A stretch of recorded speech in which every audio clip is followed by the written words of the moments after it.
Many games are bad. Some games are good. A few games are great. And only a handful of games ever created are timeless. Games like Mario 64, Final Fantasy VII, Minecraft, and Ocarina of Time, they're not just good. They shaped the entire industry. But what is the difference between a great game and a legendary game? And how does a game become timeless? Imagine you were a child in the 90s.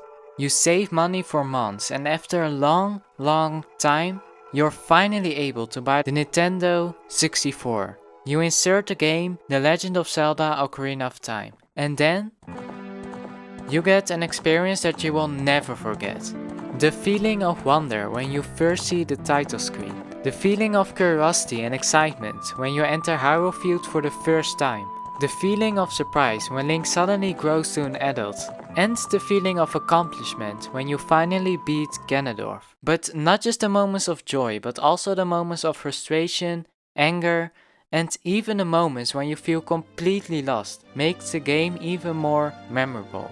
You see, the games that are truly timeless, they're not just fun. They evoke emotions. Research shows that emotionally intense experiences are more likely to be stored in a long-term memory. This is the part where you can remember experiences for years, if not decades. But this begs another question. There are many games that evoke strong connection and emotion with the player, but did not become timeless.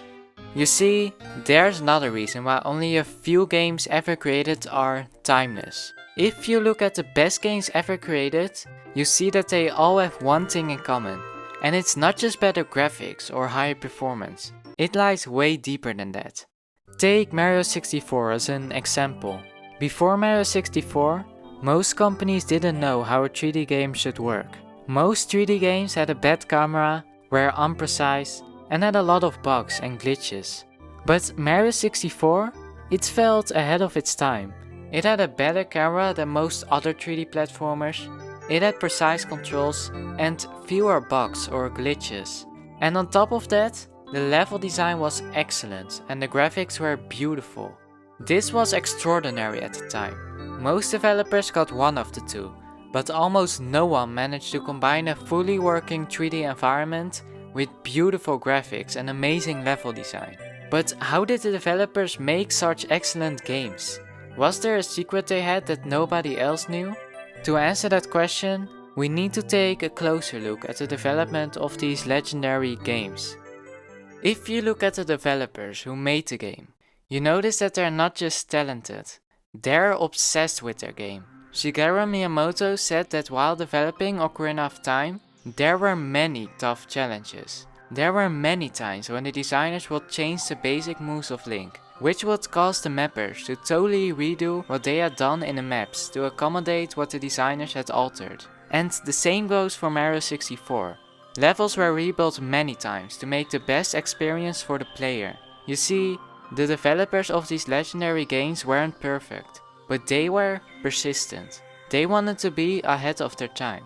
But why do only a few developers succeed at that? You see, persistence alone cannot make a game timeless.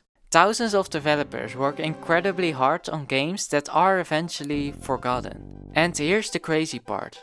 Many developers focused on making their games as impressive as possible.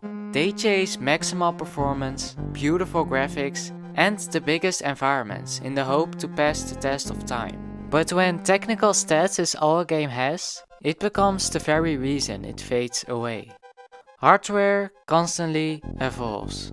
What looks groundbreaking today can look ordinary tomorrow. But games that truly become timeless, they're different. Their technology may age, but their core ideas and gameplay don't. And this is why they're still fun to play 30 years later.